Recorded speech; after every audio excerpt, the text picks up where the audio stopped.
Ladies and gentlemen, welcome back.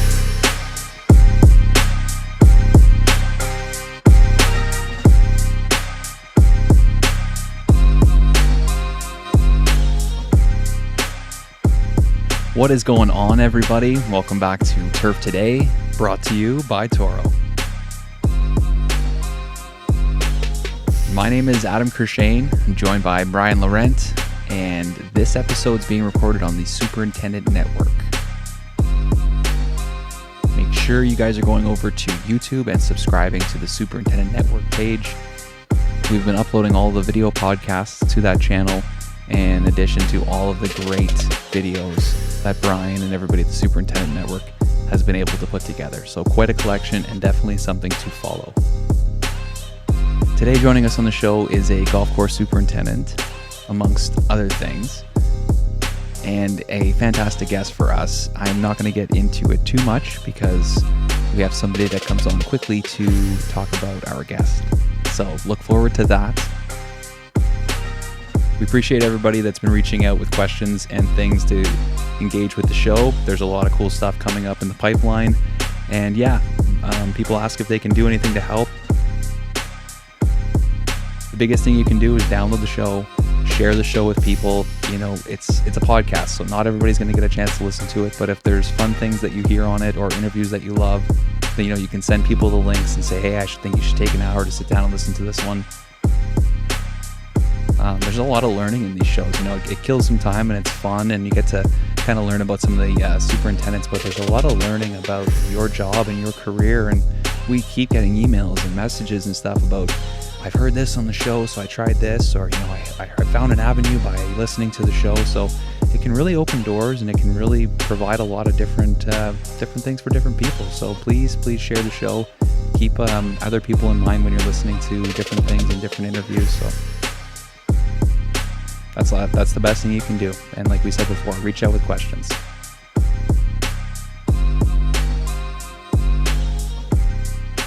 All right, let's get this show on the road. See you guys on the other side.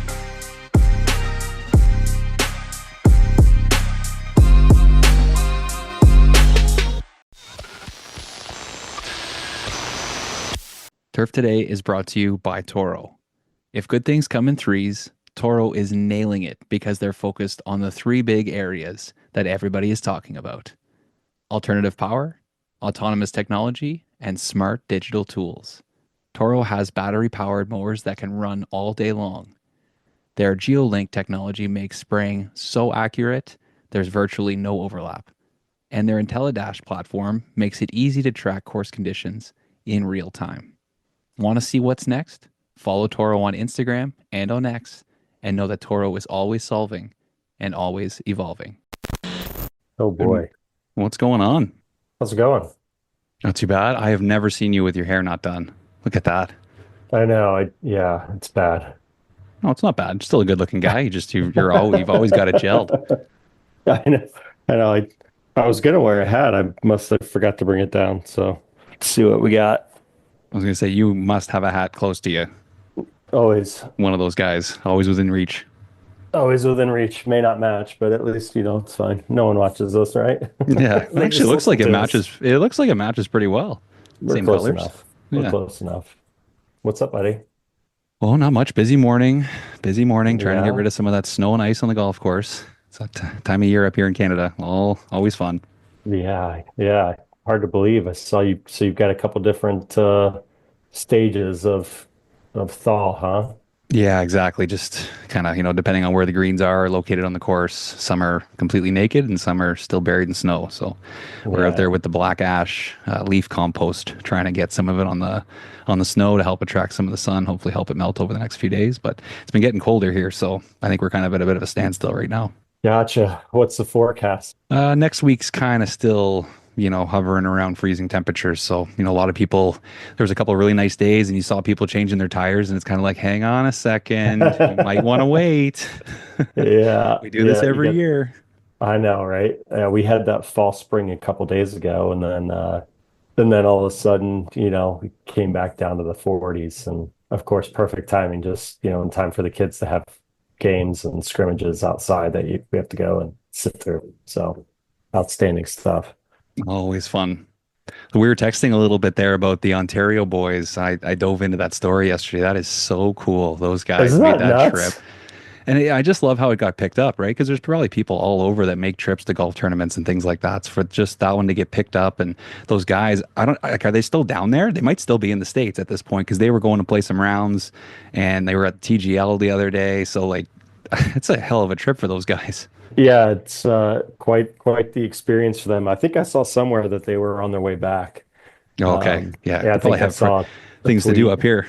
Yeah, they got to get back to school. So It was a quite a really cool whirlwind story. for those guys. Yeah, yeah, Oh, no. So yeah. I was trying to reach out to them.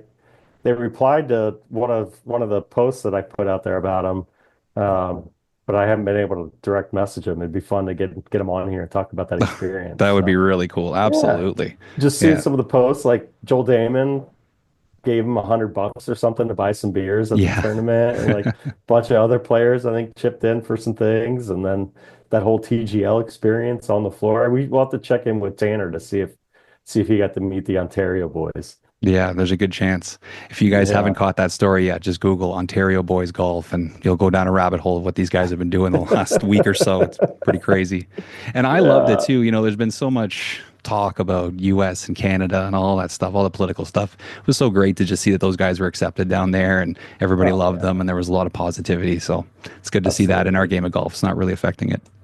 No, it's the greatest thing there is, right? I mean, this the game of golf and what the community within, the golf space was able to provide for those kids. I mean, a once in a lifetime opportunity to go down to Sawgrass and hang out with some tour players and get to live their dream for a little bit. I mean, come on, freaking nuts. Pretty incredible. Yeah. Yeah, yeah. I think most people understand whatever's going on politically, is not individuals, people, like you and I have really nothing to do with it. We just kind of let the politicians be politicians and we just kind of figure it out from there. So, yeah, no, I don't think there's going to be any impact. You and I haven't fought yet, so that's a No, good that's thing. true. That's true. That'll be the start. Yeah. Things ever go bad and Adam and Brian start getting at it. Yeah. Yeah. And now it's time for another installment of Ask the Agronomist, presented by the Andersons. From tee to green, goal to goal, and shoots to roots, nothing is off limits.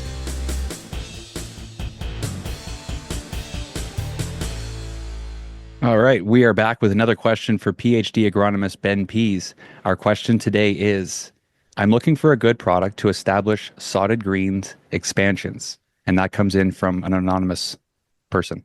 Well, good question, Anonymous. That brings me back to some of my time as an assistant. We'd always do these pretty cool small renovation projects, greens roll-offs, things of that nature. And we bring in this really nice bent grass sod, and well, now we're tasked with keeping it alive and getting it established. So first thing we're always thinking about in that situation is getting root development. The quicker we can get that very expensive sod to root down, the sooner we're not coming in on evenings and weekends to keep it alive. So root development highly tied to phosphorus. So most fertilizers don't have that. So you got to find a good starter fertilizer. And for fine cut turf areas, it's Genesis RX 575 is a great option. It's got slow and fast release nitrogen, so we're not feeding that turf too much, but we're giving it some feeding. It's got slow and fast release phosphorus. So phosphorus is the really big decision factor here. Knowing that that's got smart phos in it, that phosphorus is going to stay available to this young sod. There's some humic aspect to Genesis 575 as well that really helps with root development. So those are some things that you look for initially. We're running irrigation, so we want to think about moisture retention too. So any surfactant that you can use or fertilizer plus surfactant to, again, increase the intervals between when we have to run irrigation or drag hoses. That's a big thing when we're getting sod, established. It's got to stay wet pretty much 24/7 until those roots are fully developed. So Surfactants, with or without a fertilizer, are really good. So think of our HydroCharge 321. Now that is a larger SGN product. I think it's 240 SGN, so it might be tougher on tighter cut turf, but initially before it's being played on, that'll work just fine. Going forward, when you get into, let's say, like 6 weeks out, 7 weeks out, the sod has established. It's the roots are there, but we still need to push more root development. So we're probably cutting it lower at that time, so we can't really use any large SGN products.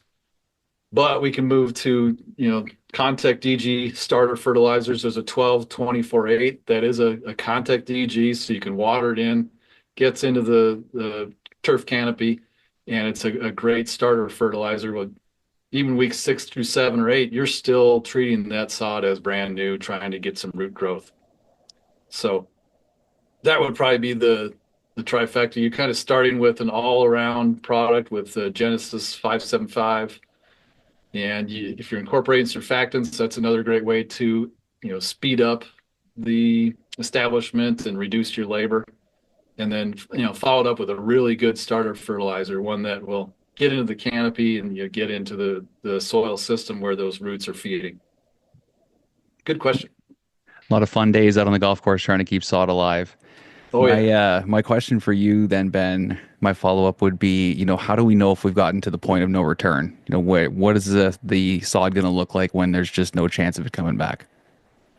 Well, I I had an experience like this at a course I worked at after I did my master's, and I was the one that made the call that, oh yeah, the sod's good.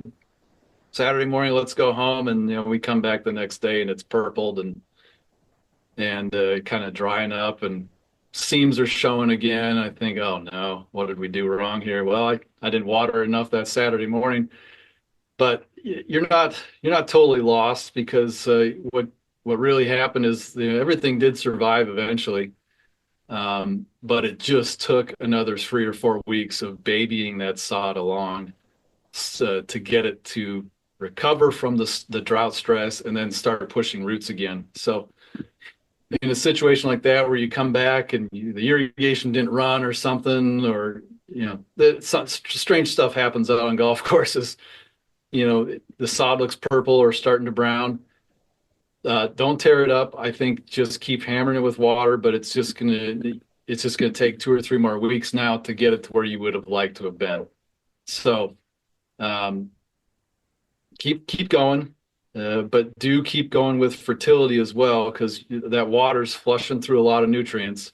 So make sure you're either doing some slow release granular feeding or very light foliar feeding to help that turf recover from the transplant stress first off, and then Ben forgot to water enough drought stress that was induced afterwards. But usually you can get turf, sod to bounce back. It's amazing how much resiliency is in all those stolons or rhizomes.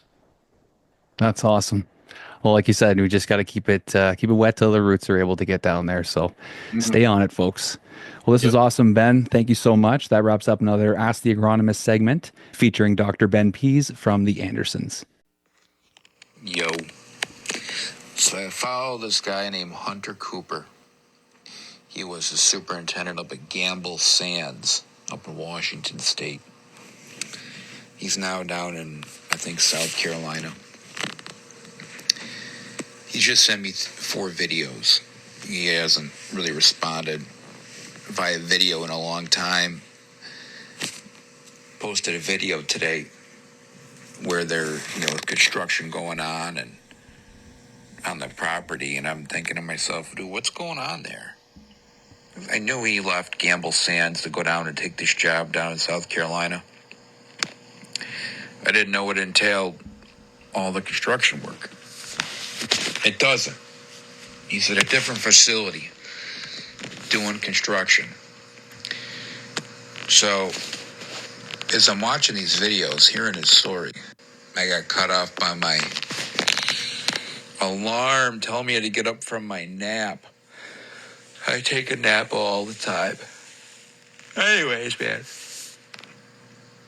Hunter Cooper, get him on your show.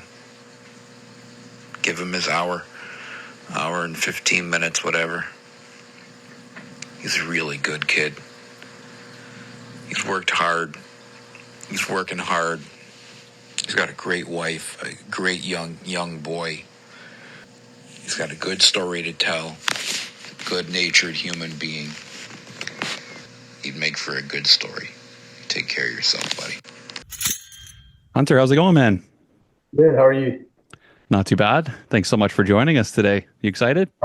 I am super excited about this. This is pretty neat. Listened to the show for a good while, and I don't know, it's kind of wild to be on the show.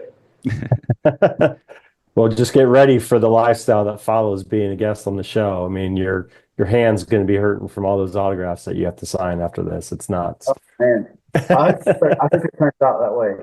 Yeah, that's great. So where are you joining us from here?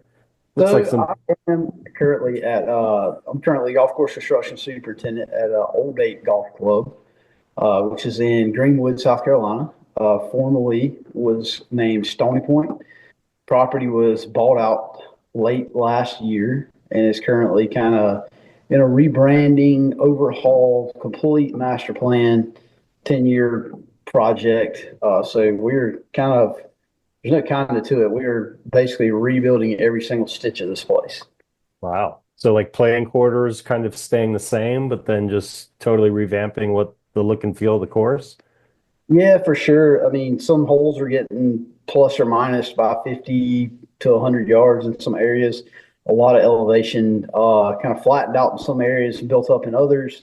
It's going to, for the most part, same corridors, but no, a ton of tree work as well. So it'll be familiar to people that have been here before, but it's a completely different golf course. People ask a lot of, oh, how is it? I used to like this green. Is it going to be like that? Or, those tees, it was like, you're not even, that doesn't exist anymore. Right by a green, right by our shop a few minutes ago. And I think that green center of the green's about 60, 70 yards further than it was. So completely different golf course. That's so cool. We'll definitely have to get into Old Eight Golf Club a little bit, but one of the big reasons we brought you on the show, Hunter, was you were recommended to us by a couple different people. One who, an old guest of the show and an old friend of the show, Voice Talk Dave, sent us a few different messages about you, and we had to have you on. And if you want to, kind of start at the beginning and tell us your story. Yeah, good shout out to Dave there. Dave's a heck of a dude. I've yet to meet him in person. Oh, just you wait, buddy. Just you wait. That guy's amazing. We talk on a semi-regular basis. He feels like he's just a very eclectic person, and I don't know. He's just a neat guy from what I can tell. We were going to link up for ice cream at GIS last year in Phoenix last year, but he had an early flight, and I was at my chapter night, and it just didn't work out. But no, Dave's a good dude. So yeah. glad to hear that. Glad to hear that y'all cross paths. So, oh, absolutely. He's a character, but you can tell he's got a very, very warm heart, and he works hard. So he's a big friend of the show. Absolutely. So I am originally from a small town about 30 minutes from here, Calhoun Falls, which, like I said, 30 minutes down the road from here. I started in, I think it was my sophomore or junior year of high school. I was big in FFA, Future Farmers, and I needed an ag project. I was also playing football at the time. I was really lousy at it. So I kind of needed a project. I was trying to get some brownie points for the coach. Like, maybe we can kill two birds with one stone. I'll cut the football field. So I started mowing the field, and I remember going to the Clemson Extension office and getting a small book. I think the guy just gave it to me, but it was on it was on sports turf management practices. And I remember just reading that thing like it was the Bible. And I just started doing all this stuff in this small school. I think my entire school was like 150 people from 6th through 12th grade. So really small town. Never seen stripes on anything. Definitely never seen just a good quality of cut. It was more of like, hey, we have green grass. Like, we're doing good. Anyway, so I started doing that, and I kind of got the bug a little bit, and people start complimenting, like, man, what is different? It looks good. Baseball season rolled around. The baseball coach saw some free young labor and asked if I wanted to help. And as they say, like, the rest is history. So I went to Georgetown Technical College, in Conway. Super, super good program there. The Fighting Mole Crickets, and they have completely revamped everything in the last, I don't know, dozen years or so since I've been gone. It's kind of wild to go there. There's a building where I used to park my car at every day. So anyway, yeah, I went over to Georgetown, got my 2 degree from there, and yeah, I swapped up from sports turf to golf turf my second year. I was always like, if it ain't half-inch cut Bermuda, I don't care nothing about it. They keep talking about greens and 316, whatever. But here we are. There's a lot more jobs, a little bit more money, a lot more possibilities when you get into the golf side of things, especially compared to sports turf. I got out of school in 2010, and not a super fun time to be getting into the golf market. I remember our program director at the time with tears in his eyes, our last day of class, saying he's never felt bad sending a group of students into the world until then. And, Wow. It's kind of neat seeing how the industry has changed from then and now, from 2010 to 2025. Used to, it was, you had 20, 30 applicants for every job. And now it's kind of, it's ticked back up a little bit, but you definitely have more jobs than applicants. For a job to go unfilled was just unheard of. There was golf courses closing every week in Myrtle Beach. And, now we're building golf courses. So, yeah, I got into the industry when it was pretty much at rock bottom low, at least that a lot of people have seen. So it's been kind of cool to watch it tick back up. I left school in 2010 and I went to Hermitage Country Club just outside of Richmond, Virginia. I was up there for a year as a second assistant, worked with some really awesome folks up there. The country club was really neat in the fact that we had two 18-hole golf courses. One was entirely cool season. One was Bermuda grass with bent grass greens. So all on the same piece of property, you had two complete opposite golf courses. So really neat to, I guess I've made the effort my entire career to be exposed to as much as possible and see as many different things as possible. And by working places like that, I've definitely checked that box. You're on Bermuda grass fairways over here, and these guys are airifying bent grass fairways over here. We're going to bed, they're waking up. Being able to literally look to the fairway on the other side of the cart path and see that stuff was really neat. I was there for 1 year, right at almost exactly 1 year. Kind of got a little homesick, and I took a job as a spray tech at the Creek Club at Reynolds Plantation at the time. Now it's Reynolds Lake Oconee. Just absolutely phenomenal piece of property in central Georgia, about halfway between Atlanta and Augusta. It almost feels like home to an extent. I was there for 8 years and a few months, almost 8.5 years. I started as spray tech. I was there for literally 90 days, just because I know that because I was moved to second assistant at the Oconee course at Reynolds. And for people that may not know, Reynolds now has 7 golf courses. So it's basically like a small town that's built around golf courses. Kind of Pinehurst-y a little bit in the sense of the town, or the community is the golf course is the community. So we went from Creek Club as spray tech to second assistant at the Oconee. I was there for 3.5 years, 3 years. And then I moved over to the Preserve, where I was a first assistant for, 5 years. So I was there for, like I said, 8.5 years at Reynolds in central Georgia. I said Reynolds is a great place, almost to a fault, in the sense that if you're in, it's great, but if you're trying to move up, not necessarily a great place because it is so good that no one really moves around, and I don't blame those guys at all. I have a great relationship with all the guys over there. We still talk almost daily. With Tad and Brad and Hoyt, and I haven't talked to Lane in a while, but all those guys still great relationship. They use a lot of the same vendors that we do now, so they're all sitting in really good spots in their careers, and a great place to be a superintendent. With that, my wife and I, back in 2019, she's an EMT, so she rides an ambulance. We were kind of like, why not? We're here. I had been doing it for 9 years at that point. Kind of getting the itch a little bit where you got some better ideas than your boss, and you kind of you're wanting to try out. For me, being a superintendent was never I want all the control, I want to be in charge. It was never that. It was more of I just feel like my way could work, and I want to test that. I want to see that is it going to work? Maybe it doesn't, And if it's not, let's go ahead and fail so we can learn from it, and then we can succeed. So anyway, so we kind of got shopping around, and we were like, we didn't have any kids at the time. She's nationally certified. There's golf courses everywhere. Let's kind of spin the dial.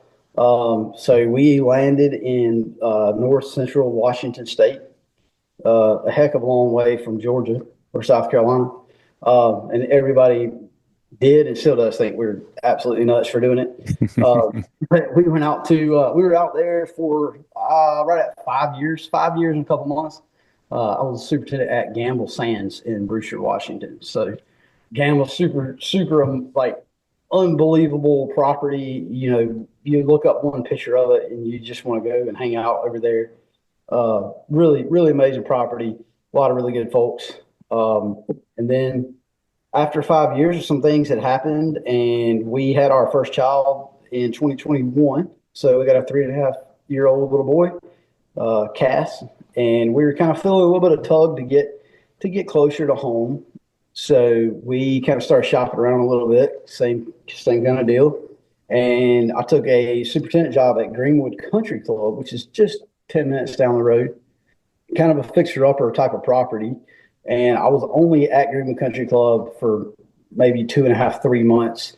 And then I came over here to Old 8 Golf Club.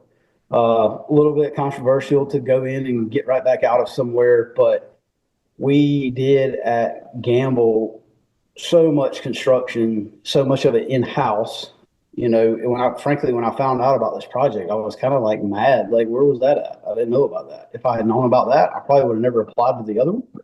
But at the same time, it got me here. So I'll forever be thankful for Greenwood Country Club and the membership and everything that they've done to get me here. But at the same time, I feel like I'm in the right spot for right now and kind of right where I need to be. I've done a fair amount of construction over the years, which it doesn't feel like it's been that long, but I guess technically it's been 14-ish, 15 years, which feels really weird to say because I don't feel that old someday. But yeah, to say it's been 14, 15 years and I've done, I don't know, a handful of renovations.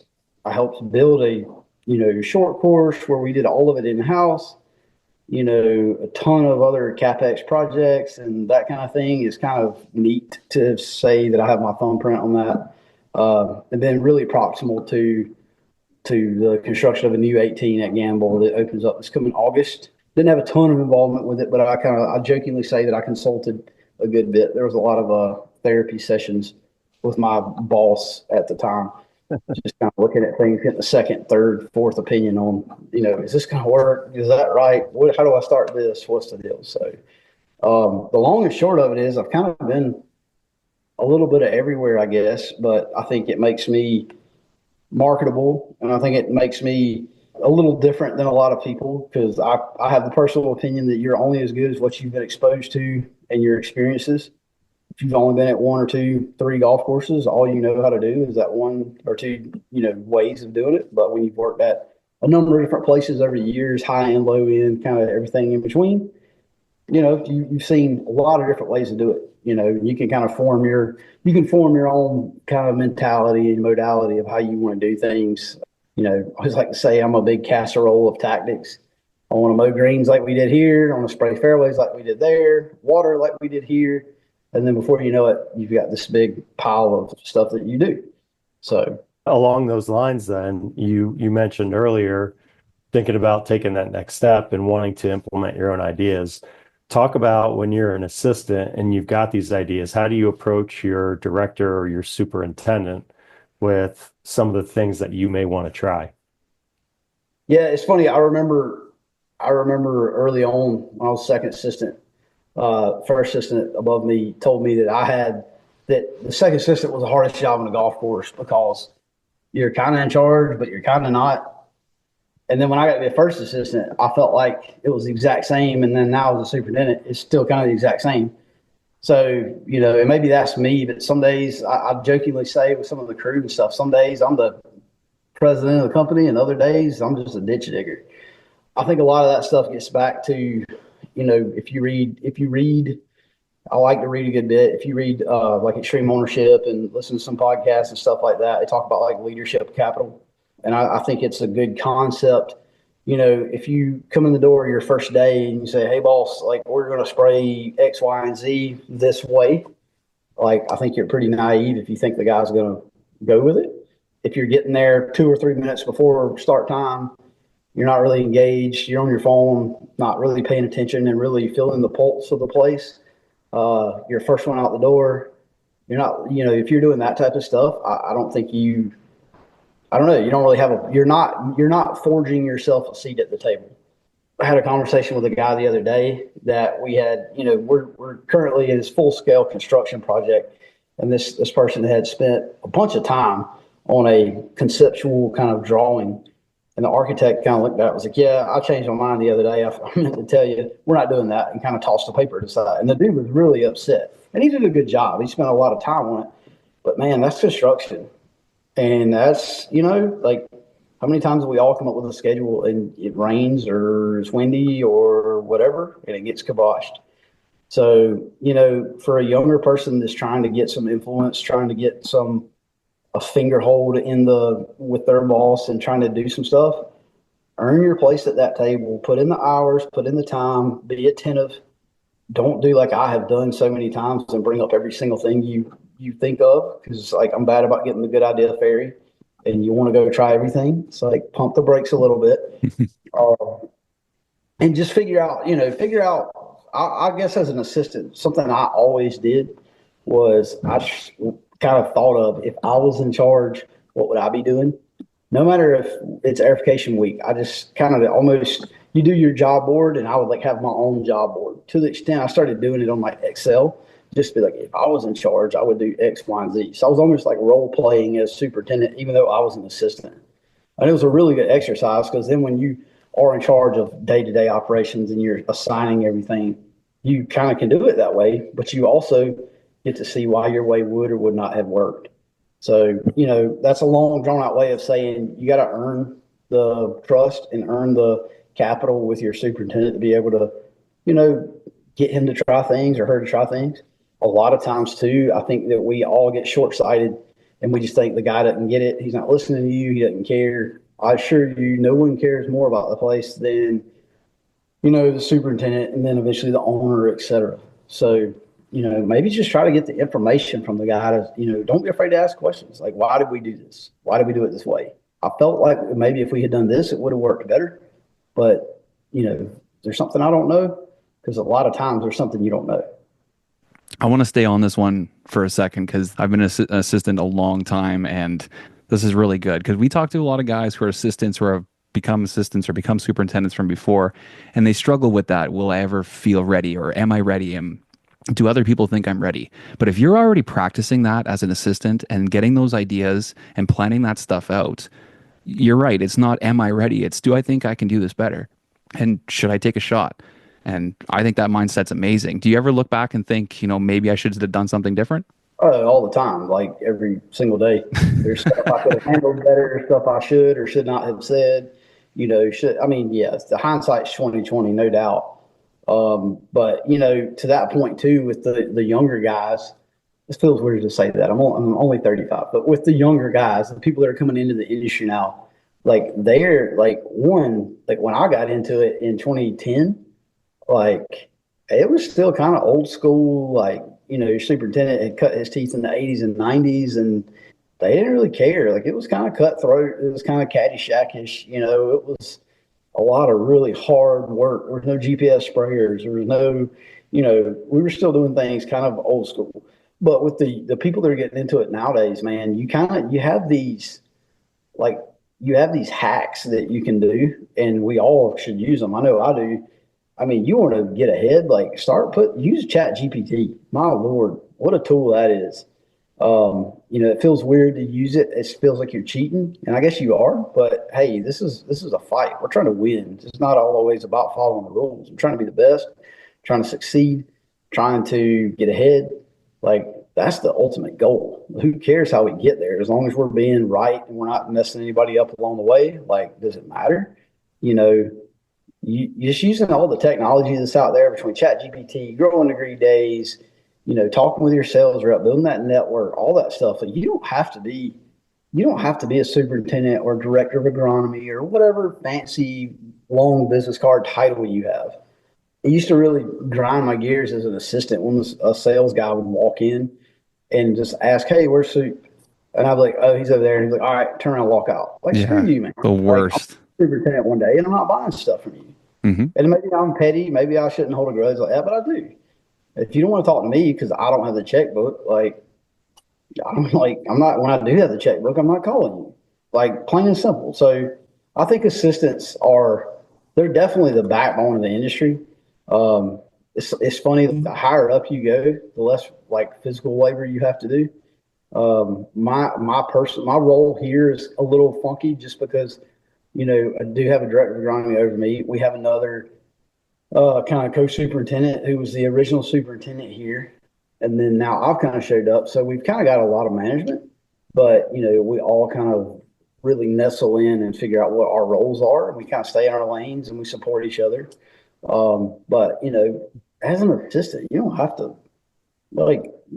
to stay in your lane and be held down and like subdued. Like, go get after it. Like, go do it. Ask the questions, try some stuff. Don't kill any grass, but Yeah, don't kill any grass. if you see a product you want to try, like, talk to your soup about it. Favorite thing in the world. Like, I wanted to try Turf Mend. I got told no. I contacted the guy. He sent me like 2 free bags. Guess what? We didn't have to pay for it. What do you think the answer is now? Well, sure, go try it. Ta-da! We bought tons and tons and tons of Turf Mend after that. Like, stuff like that. Figure out a way. The answer is yes. What's the question? You just got to figure out how to get that, how to win the guy over.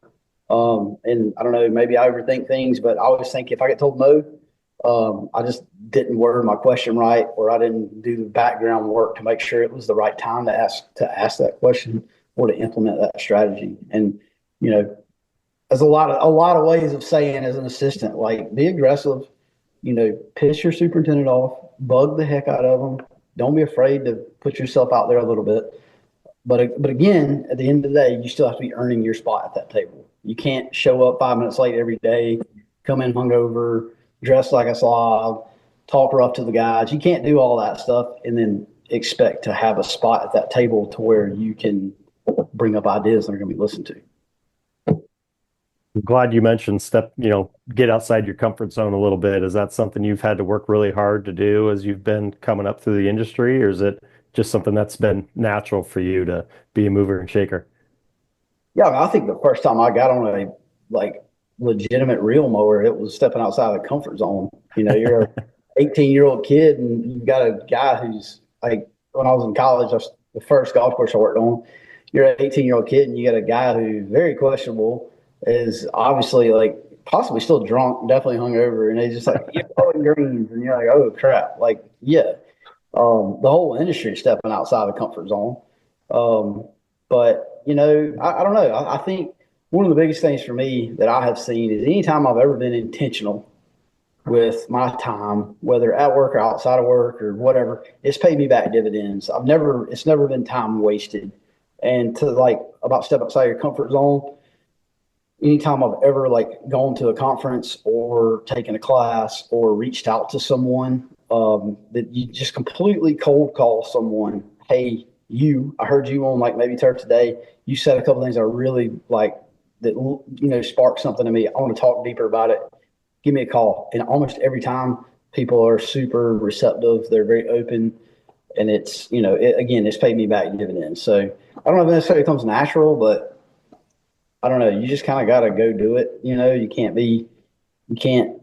be meager, and you just kind of got to go do it. And I don't know, if you screw up, you screw up. Everybody else screws up too. It's just kind of, I don't know. Sounds like it's not as necessarily intentional. It's just kind of part of your personality. You just kind of go out and you do it. Yeah, I mean, I don't know. I guess I'm just a goofball, and I've never been afraid to look like one. I mean, you just do stuff. I don't know. My wife she's a little bit. She's not quite as outgoing, I guess you'd say, when it comes to stuff like that. And she's always like, "You just go do stuff." I'm like, "Well, yeah, you just go do it. You go find out." And I just couldn't do it. So how you operate with your assistants then? Do you kind of leave it up to them to come to you, or do you kind of push them from your role? Yeah, I mean, I kind of, in my mindset at least, it's kind of, light your own rocket. It's going to take you to the moon or it's going to blow up in your face, but it's your rocket. If you've got a really good idea and it's the right thing, like, let's do it. Like, my favorite thing is in the world is when a crew guy comes up with what we're doing for the day because it's what needs to be done and I didn't see it. I mean, I've probably mowed rough like 8 times in my life because I was spraying greens and changing cups. So, like, I'm not the expert on mowing rough. That guy over there is. So, with the assistants and stuff, like, yeah, you've been here at this exact property longer than me. You know what that wind is going to do. You know what that rain is going to do. Yeah, I'm 100% leaning on them. Those guys are pounding the ground as much as anybody. I try to give them competition, and I try to get around property at least 2-3 times a day, as much as possible. But yeah, it's definitely a cooperative effort. I try not to be, the big iron dome over things. I've been a part of that. I don't like being managed like that, and I don't. Some people may, but I don't want to manage like that. Oh man, we've been on for 25 minutes right now. You've already provided so much great advice. Any superintendents listening right now, definitely share Hunter's words with your assistants because there's a lot of good stuff in there. I want to break away a little bit, talk about a couple of the courses you're working at. We got to go up to Gamble, then talk about the fires. Yeah, so we already talked about that. But so I started. My wife says to me I'm crazy for this, but some people go into golf full time. That's their career. Some people go into fire, and that's their career. And somehow or another, I've kind of done a little bit of both. So it doesn't provide me with a lot of free time, and that's okay. But yeah, so I started firefighting in 2011 when I was in Georgia. And then, obviously the landscape and climate in Georgia is one thing. And then you move out to Washington State, north central Washington State, and the big sagebrush landscape. We get 8-9 inches of rain per year. You get single digit humidities. It's 100 plus degrees for a month and a half. And then you get these massive, just 2, 3, 4 day windstorms that don't let up. It's 20 miles an hour sustained with gusts 40, 50, just, completely just permanently part your hair type windstorm. And then, I got on the fire department when I moved to Brewster. So where Gamble Sands is. And it was kind of like if I'm moving, there's got to be a fire aspect to it. Like, service is important to me. And I've been doing fire for 8 years, 8.5 years at that point. Like, I can't just let it go. Like, I enjoy it too much. We got way too much time invested in it. So when I got to Gamble, fire department, literally 4 blocks, 5 blocks from my house. So it worked out really good. I was usually the first person in the station. We were a volunteer department there. But anyway, fast forward. At Gamble, we actually had, I don't know, we probably had 5, 6 separate fires in the 5 years I was there, maybe more than that. I don't know. But in 2020, it was Labor Day. We had a fire start about 30 miles north of us. And it was like the next day was supposed to be like super windy. It was, September 1st. So it's just completely dry. And I got up at like 4:30 to go, or maybe it was 4:15 to go to work, and I had like umpteen missed calls. We had got called to a brush fire in the middle of the night, and I didn't go to it because I got to get up and go to work in the morning. And then it was our property owner basically using pretty colorful language, asking me where the heck I was. And I was like, why? There's a fire above the golf course. Well, I opened the door to go out with my truck, and I was like, oh, crap. And one thing out there, if you've seen pictures, the sight lines are really long. And from my front porch, 7 miles away, from the north to the south end of the horizon at 4 o'clock in the morning, it looked like the sun was coming up. And it was basically the glow of the fire. So it was like, that's interesting. So we had level 3 evac the golf course. We got to the golf course, kind of started doing some kind of like structure protection measures, getting things dug out, kind of preparing everything, all our critical infrastructure, the pump house, our wellheads for the hotel that we had, going around all the buildings, making sure there was nothing loose and dry laying around, kind of preparing things the best we could. We got a generator hooked up for our pump station, enough to run at least one pump, just because of, it's very similar to like in a hurricane or a tornado or something like that, where one of the things you lose is power. Well, if you have a fire, one of the things you need is water. And how do you pump water? Power. So we got a generator hooked up, and we kind of got out of there mid-afternoon because we sent our people away. The fire was kind of coming down the hill, and then I went and tied in with the fire department, and one of our guys was still on property, and I was like, call me when it gets here. And we were heading back, and fire blew right past the shop. I mean, 20, 30-foot flame lengths, 40, 50-mile-an-hour wind gust. And then basically spent the rest of the night in the neighboring community. And I think when all was said and done in like 36 hours. So they called it two separate fires because it jumped the Columbia River, which saying that a fire jumped the Columbia River is kind of. That's wild. Yeah, exactly. I guess like that doesn't happen. But it was spotting, half a mile ahead of itself. And when all was said and done at the end of like a 36-hour time period, I think it burned close to 900,000 acres. Oh my goodness. Yeah, I mean, like kind of like apocalyptic, if you will. But then we had our shop caught on fire the next year.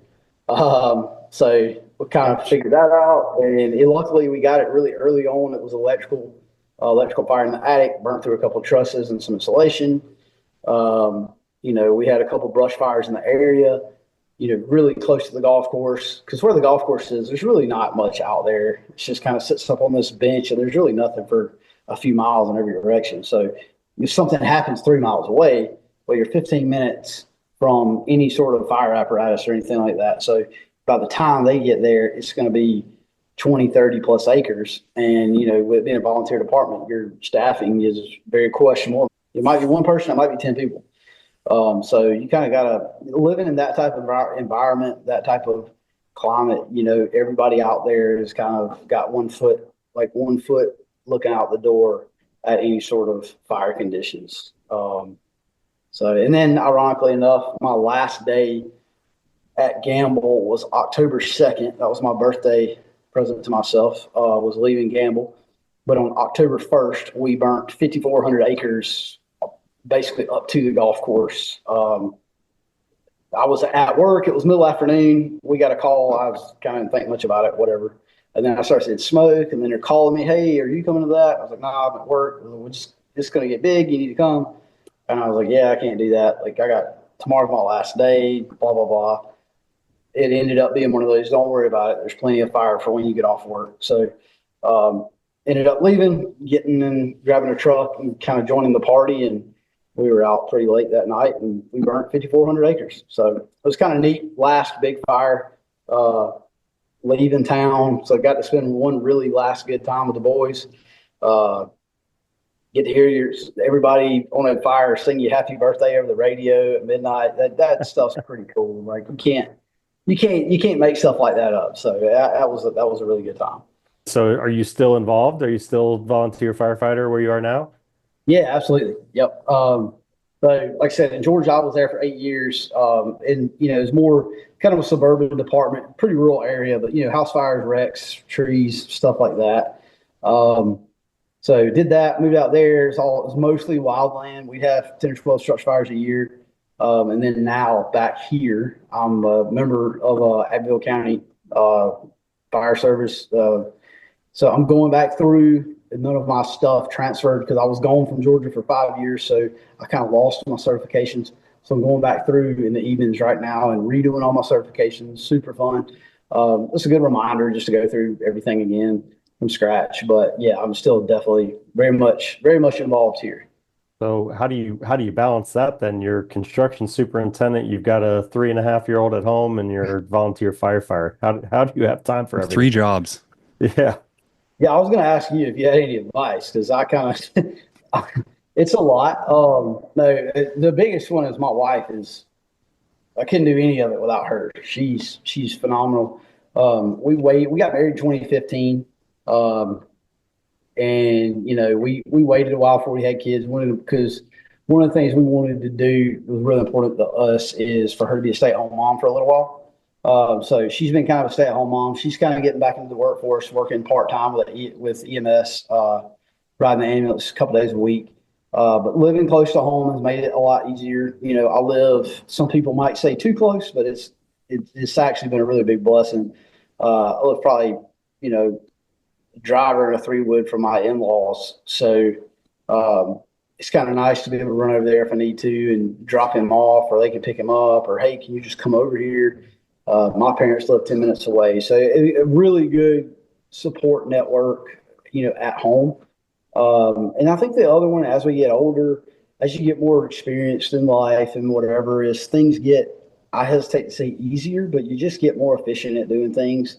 I hate surprises, but I can tell you that, like, I know that, like, here, May through July 4th is going to be pandemonium because we got to get down like 80 acres of sprigs. So, like, probably not doing a whole lot of extracurriculars. You're going to be here a long time. You just get where you got better foresight on things.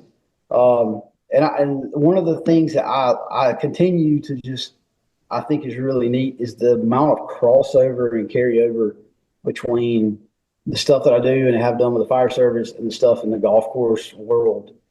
I mean, if you think of at 2 o'clock in the morning, you're going to get a call for someone having a really bad day, and you show up and it's, you don't know who's coming. Maybe it's one person, maybe it's 5, like, you don't know. And then you got a short amount of time to figure out a pretty complex problem with really high stakes. So one, you got to make sure you're squared away when it comes to your training. You got to make sure that you're doing like your incident command type stuff, handing out assignments for your second coming people. Third, figuring out what your priorities are, how you're going to accomplish it with varying levels of staffing. And everything I just described is basically what we do on a golf course. We got to figure out what we're doing first, what we're doing second.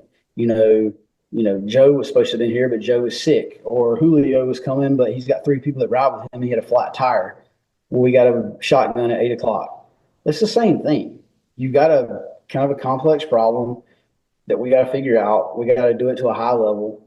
We don't have a ton of time to plan it. There's uncontrollable variables. Maybe it rained. Maybe there's frost. Maybe whatever. There's a main line break. I don't know. So just going through the planning, the small group leadership type classes that I've taken with fire department stuff is overlaid tremendously on the golf side of things. And then there's stuff that I do with the fire department that's super easy because of my golf course experience. For example, where I was in Washington, I was a training officer for a good while because, like, people don't want to stand up in front of 15 people and say, all right, guys, this is how we do blah, blah, blah. Well, we do that every morning. We got 15 guys sitting in a break room. Hey, Joe, you're mowing greens and you're, changing cups and you break the bunkers, do better than you did yesterday because you left something. That public speaking, it's all the same thing. So there's a lot of carryover to it. So I think it makes me kind of well-rounded to find that how those things are kind of complementary. But as far as how I juggle all that, I don't know. You just do it, and I don't know. We'll get some sleep maybe when we retire or something like that. That's a good way to look at it. So you obviously seem like somebody who has a really good headspace. How do you protect that? Because you are such a busy guy with everything going on. Where do you kind of find your breaks? Well, that's where, too, I would go as far to say, I used to tell people this, too, because this is true, that the fire service and the fire department saved my career. When I was in Virginia, I worked, I don't know, it was a bunch of days, like a lot, like 80, 90 days in a row or 70 days in a row or something. It was like a marathon, and at the end of it, I was a zombie.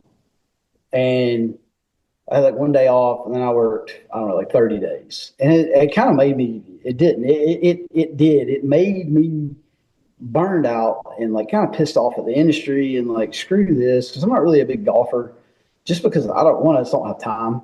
I understand the importance of it to our industry and to what we do. I always kind of say I'm a man of analogies. I say that a chef should taste his own food. And I'm really guilty of not tasting my own food when it comes to that. I definitely observe playing conditions like all the time, kicking balls, rolling balls, just checking things, talking to golfers, etc. But as far as, maintaining a good headspace, I was burned out. I was really burned out. Like, I was getting ready to figure out something else to do. And then I started getting into the fire service, frankly, because I considered it as a second career. Because I was like, hey, you can help people out. It looks kind of cool. Why not? Let's look into it. And it sounds a little macho, but it's true. If it's 2 o'clock in the morning and you're kneeling on someone's front steps with fire coming out of the door and there's two people running up behind you with a hose, like you ain't thinking about what the pump station's doing. It's given me what it's done for me. One, it gives me a completely separate thing that I can think about, but it also keeps things in perspective. There's no secret that, PTSD and mental health is a huge concern amongst first responders, top to bottom. I've lost some friends due to mental health issues. I've been very proximal to suicide and some other things in and out of the industry. It's a big thing. It's a big deal. And it's something we don't all talk about enough. And I've always tried to be there for people that, that I could. But frankly, when you see some of the things and you're exposed to some of the situations that you're exposed to on a semi-regular basis, it really keeps this stuff here in check and in perspective. It's again, it's just the cold hard facts. It's not uncommon for, every so often, like I'll get called along with the guys on our station. You go to a house and then there's someone that's not going to wake up tomorrow. And then the next morning we got to get in here and we got to be really serious and really, really staunch about what color we're painting the T markers. So it's like, this stuff doesn't matter. It does. It's our paycheck. We're creating this experience for people.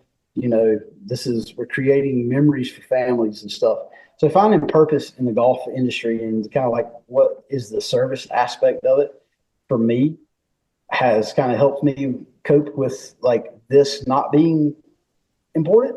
But again, I know I'm kind of jumping around, but the fire service has provided me with a perspective that I don't think a lot of other people have, just because it keeps things in perspective. There's, we've even said like, we're not out here saving lives. And it's like, no, we're not, because you were talking about grass. I got mad at you because you didn't rake sand in the right direction. Like, get out of here. Give me a break.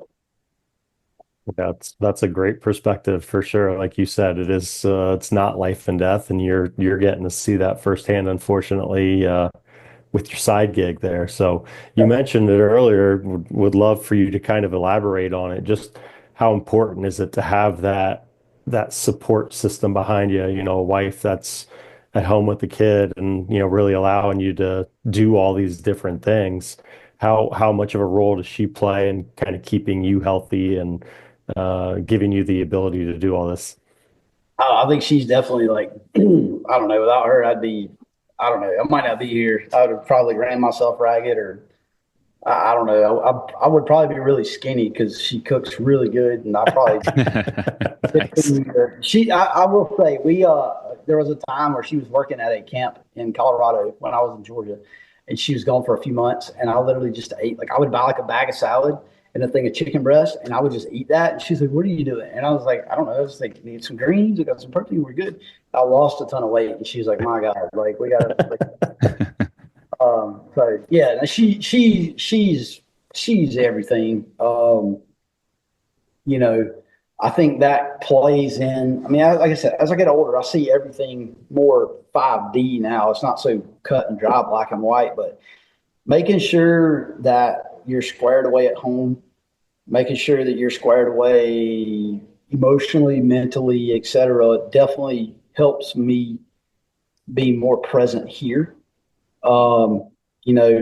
Like one of my favorite things in the world is like she'll pick him up from like the preschool, or just a couple times a month she'll come out here and bring Cass, and we'll go ride around and look at the bulldozers, and like, I'll like kick somebody out of an excavator and let him sit in my lap. We'll just dig up like 2 scoops. And like this kid's 3.5 years old, and like I'm pretty sure he thinks that like I own all this equipment, and that like I literally am like Superman. And like that's like, I mean, as a dad, like what more do you want than that? Like that's the coolest thing in the world. Just that she understands. It's funny. I was doing. We grew up together.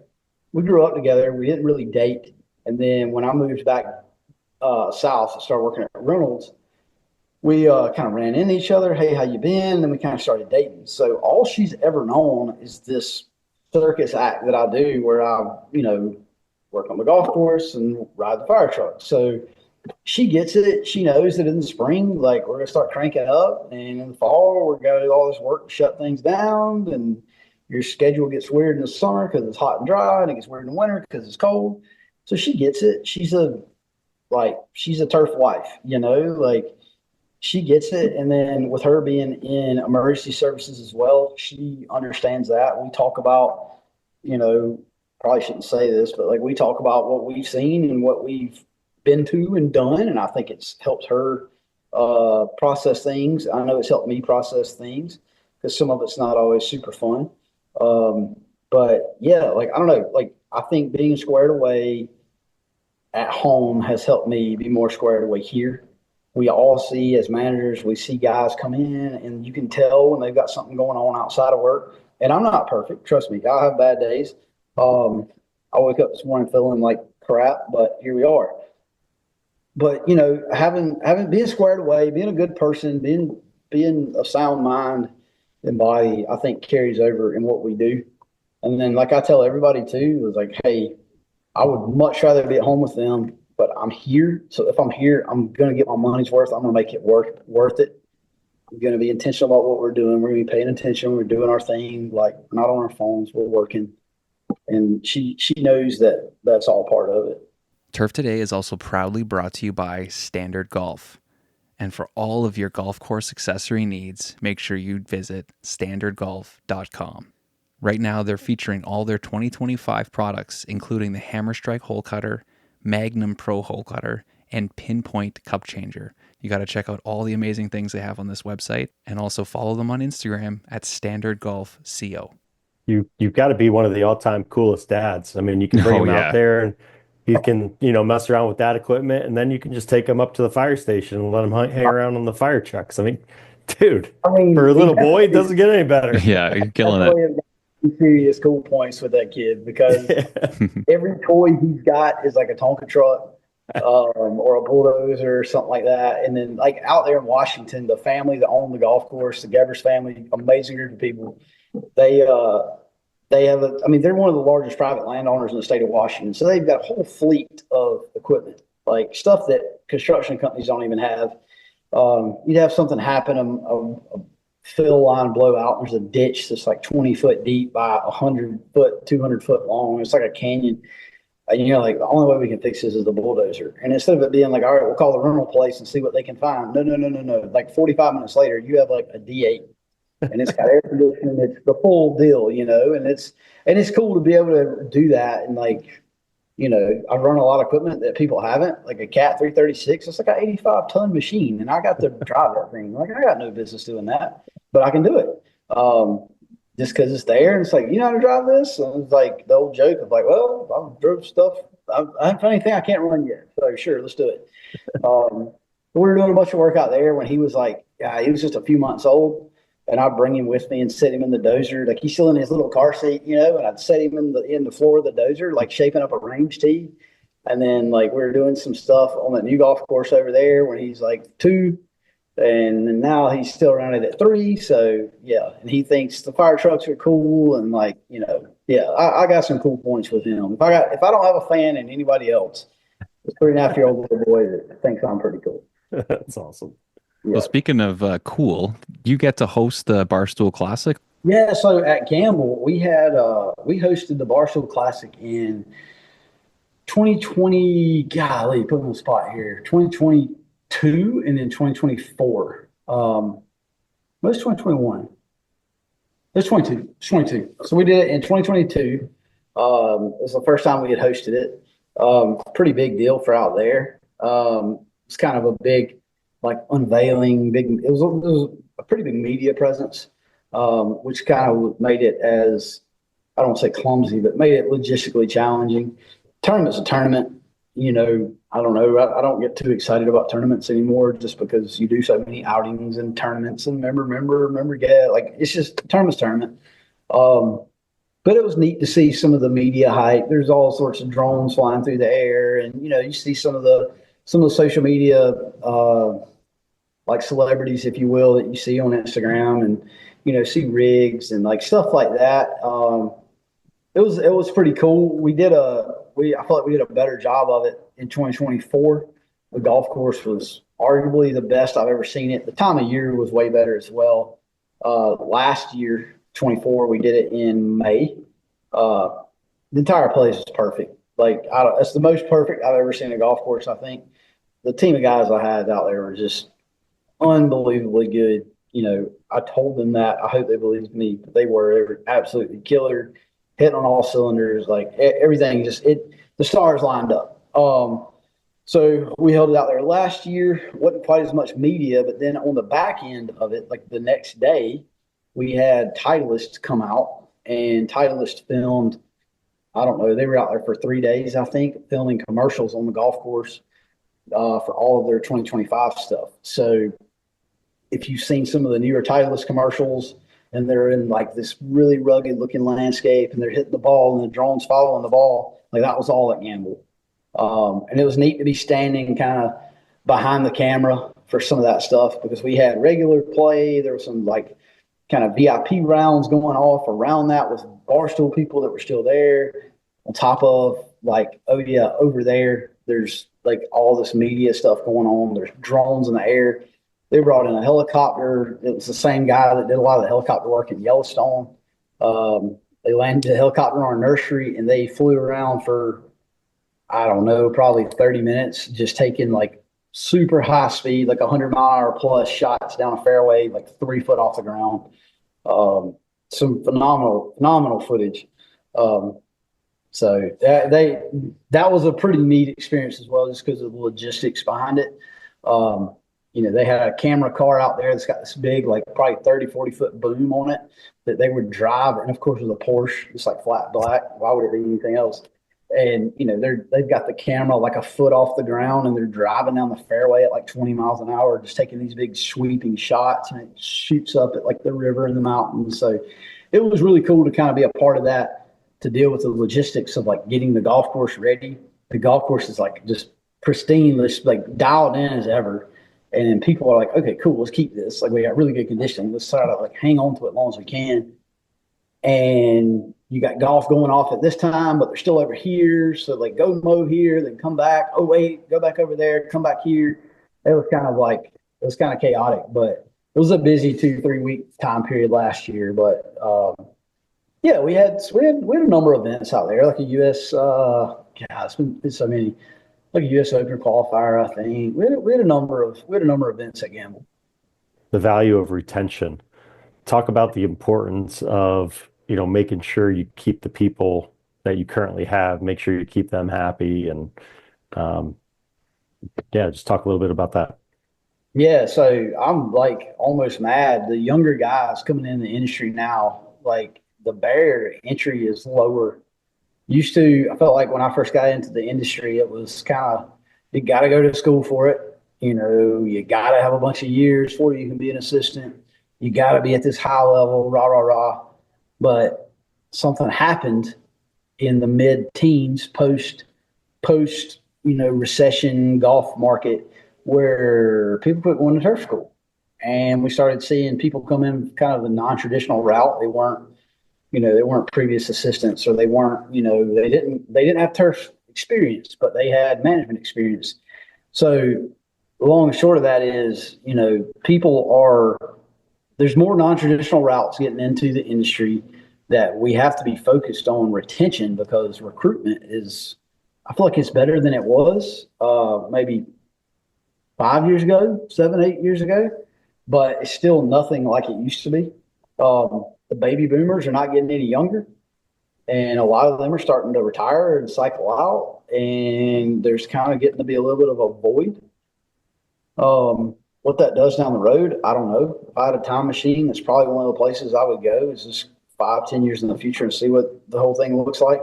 But yeah, I think we got to really worry hard about retention, just because we have people come in the door to work, but it's nothing like it was. Post COVID, everybody's priorities kind of changed. And how do you do that? Like I've always said, it's not pizza parties. It's not giving them a water bottle. It's not letting them be on their phone. I think you just got to treat people right. You got to, be a good human and be someone that they want to work for. Just, you got to create a place that they want to come to and be at every day, and they just can't not work there. At Reynolds, we had a huge emphasis on like employee development, and it dropped turnover like it was something like 20% for the whole company. They hired a director of learning and development that we all 100%, myself included, were like, woo woo, like whatever. It's like, we're gonna do videos on how to mow the green, whatever. Like, this is stupid. But when we started realizing that people were staying, everything top to bottom started working better. It was like, well, hang on a minute, maybe there's something to this. Training your people, making sure they know what the deal is, because I've seen it so many times. It's like you get frustrated at someone for not doing something right. You never showed them how to do it in the first place. You can't do that. As superintendents and assistants, we're all busy, but who cares? Like, without those guys, like, you ain't got a job. You can't. There's some mom and pop golf course where there's one employee, but for the most part, you can't do it by yourself. You got to have the crew, and the crew is way more important than, the superintendent or the assistants. If you give me 30 guys, they will figure out to go mow the grass. It may not all be at 105 and rolling of 13, but they will go mow the grass. They will change a cup when it's falling apart. Like, we can live without a superintendent, but without the crew, we can't do anything. So I kind of even like started a hashtag on Twitter a couple of years ago of like crew first, because it's true. Like, the guys are the reason we have a job. And they're super duper important. They do harder work than we do for much less pay. Nobody wants to do this stuff. Like, you could be inside filing papers or flipping burgers, and you work 41 hours and you go home, versus, hey man, I need you to stay 2 hours late. Tough crap. You're making $17 an hour, $16 an hour, and we're going to be in 100 degrees, weed eating a muddy pond bank. Like, that's stupid. Who does this? So that's why I say you got to really appreciate your guys, lead them, treat them right, train them, take care of them. That's what retention comes back, is taking care of them. If it's raining, cloudy out, and it's a Friday and we got nothing going on, kick them out of here. Maybe pay them the rest of the day. I don't know, stuff like that. Not everybody can do that, but just take care of your people. I love it. More and more good advice, Hunter. Way to go. Is there anything that we've kind of missed, or something that you were really looking forward to kind of promoting or talking about today? Not really. I think stuff like this is huge for the industry. I've always kind of tried to approach things from what I wish I could tell my younger self. So I'm just a normal guy. There's nothing special about me, but at the same time, I like to always try to take things from a perspective of what I wish I knew. So, to that point as well, like, if there's anybody that I can ever help, or anybody ever needs anything, please don't hesitate to reach out. Find me on social media, and I'll, if nothing else, I'll give you some harebrained advice. I think this type of stuff is huge to promote younger people getting in the industry, to help, show what we do, put a face to the names, and just get our industry more exposure. Yeah, I appreciate it. I got to ask you before we let you go, we've talked about Cass a few times. Mm-hmm. Would you encourage, discourage, or just let him go down his own path? Would you be okay with him getting in the business? I don't know. I kind of want him to be like a multi-billionaire, and I can. We all have those dreams for our kids, Option right? A. Like, Yeah. I always tell people, like, hey, if you hit the lotto and you need someone to manage your traffic, I'm your guy. You've done enough for him. He should just buy you a house and let you live the good life. He he shouldn't give you a job. That's right. No, I don't know. I think if it's something he wants to do, I fully support it. I never want to sway him in whatever he wants to do, as long as he's happy. I think it would be very difficult, just because I would have way too much advice and way too much opinion. No, don't go here. No, go there. Do this, do that. But I don't know. I think he's really smart, way smarter than me. I don't know what he's going to do one day, but he might be like a heavy equipment mechanic, because that's all he wants to do is talk about bulldozers and diggers. But I don't know. I think I would support it. If I could go back over and do it again, I don't think I'd change anything, because I'm extremely blessed, extremely lucky, and fortunate to be where I'm at and everything I got. We all complain, but man, I'm sitting in a really good spot here. So if that's something he chooses to do, and he's good with it, and he's willing to work, like, I think there's easier ways to make a living. But I don't know, we get to see some pretty cool stuff. We get to see those sunrises. We get to have those, like, you won't believe what just happened to me. We get to have those moments, and there's no 2 days the same. So I think I would. Awesome. That's awesome. Well, this has been fantastic. We appreciate your time. Be sure to say hello to Mr. Rogers out there if he's out there making a site visit sometime this week. I hate seeing that guy with a paint gun in his hand because we're about to. No, no. Oh, yeah. Damn it! Now what do we have to change? That's the most, I've always said one of the most dangerous things in the world is an architect with a paint gun. It's about to step it up. So. Well, he's a good Ohio boy, so be sure to tell him I said hello if you see him. Yeah, everyone of Drew's guys have been phenomenal to work with. Worked pretty closely with David Kidd out at Gamble. Yeah, David's just like an incredible human, and then Drew has been stellar as well. So maybe it's just an architect thing. These guys are all just really, really super neat guys. Hunter, man, we can't thank you enough for coming on here today. I think everyone's really going to get a kick out of this. A lot of great advice, and we're really happy we were able to bring you on and tell your story. Yeah, man. Well, I appreciate it. Again, keep up the great work, and I love seeing it. Thanks, Hunter. Appreciate your time, man. Yeah, thank you. Thanks so much, man. Take care. All right. Turf Today is also brought to you by Apex 10 by Green Nature. And congratulations to our 3 winners of the Apex 10 giveaway. Harbor Turf Piglet, Harbor Turf Dog _Piglet, Cowherd Kid, and Brad Floyd 27. Congratulations to all 3 people. We will be sending you a DM and getting your address so we can send out all that product. If you want to check out Apex 10, follow them on Instagram at Apex10Life. It was really Phenomenal. good. Just really good. Full of insight. 35 years old to have the perspective he has, unbelievable. Yeah, incredible. And working 2-3 jobs like that, I know. doing it all at the same time, man. Like, good for you, Hunter. Yeah, that's outstanding. And I noticed the mustache is making a comeback. Yeah, well, we're supposed to have beards for playoffs, right? We're deep in the playoffs right now, so I haven't been really growing my beard. I just kept the stash going. Nice. I like it. Gotta do something, right? I think it needs to be a full-time deal. Yeah, just keep it going. Just keep it going. Keep it going. Yeah, I'm all for it. I just wish it was a little thicker. Still a little wiry, but I mean, it's there. You know what? They make some Just for Men. You just, paint a little something on there. You're good to go. 16-year-old me, if he could see this thing, he'd be, oh my God, look at that. Look at you. I love it. Yeah. Beautiful. What about awesome. you? Anything else going on? Yeah, man. Heading out for spring break tomorrow. Ooh. So, yeah. Break. Go down to Mexico with the family and a couple of families from kids lacrosse teams. So come back with a suntan or sunburn. We'll see which one. But yeah, it'll be fun. Then we got a big guest next week. So yes, that'll be times. awesome. Yeah, I'm sorry I missed out. I wasn't able to jump on. I don't want anyone to think that there's bad blood between Trevor and I or anything. But oh no, I don't think so. Yeah. All right. Good. Yeah. No, he's a good dude. Yeah, we didn't get home till late from soccer, so I wasn't able to jump in. Yeah, no, it was all good. It was such a last minute thing, and Yeah. it was cool to talk to him. And I wanted awesome. to just clear something up too about last week. I mentioned, getting hurt on the golf course, not getting hurt, but something happening on the golf course.